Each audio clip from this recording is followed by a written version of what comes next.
సూర్యుడు ఎక్కడైనా సిన్సియరే. అయ్యో వాట్ హ్యాపెన్? ఫస్ట్ నైట్ ముందు మీకు కొన్ని రూల్స్ పెట్టాలనుకున్నాను. మీ హడావుల్లో అన్ని మర్చిపోయాను. మ్యారేజ్ మ్యాన్ దట అడుగు. హా, ఇప్పుడే లాభం లేండి. ముందైతే బెట్టు చేయడానికి కొంచెం గ్రిప్ ఉండేది. నాకు తెలుసు నువ్వు నన్ను ఏం అడగబోతున్నావో. మీకేం తెలుసు? నేను మీతో పాటు మనం మ్యూజిక్ బోర్డ్ లో పాట పాడతానని, భారీగా మీ కో సింగర్ అవుతానని. అదే కదా నువ్వు చెప్పబోతున్నావు. నేనే నిన్ను అడుగుదాం అనుకున్నాను. You are most welcome. అయ్యో నాకు ఆ ఉద్దేశం లేదు బాబు. ఏ? మొగుడు పెళ్ళాలిద్దరూ ఒకే ప్రొఫెషన్ లో అస్సలు ఉండకూడదు. నేను పాండు. మరి అదే ఏది? మనకి ఒక 10 సంవత్సరాల దాకా పిల్లలు వద్దనుకుంటున్నాను. ఇప్పుడే పిల్లల కంటే లైఫ్ లో ఏం ఎంజాయ్ చేస్తాను చెప్పండి. ఏయ్ నార్మల్.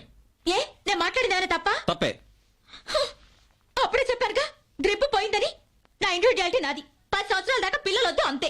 నా నిర్ణయం నాకు ఉంది. 20 years వరకు పిల్లలొద్దు అంతే. అట్టు? ఫస్ట్ నైట్ మీదట్టు. అయ్యో ఇదేంటి? ఏయ్ మనకు పిల్లలేగా వద్దనుకున్నా. అవును. మరి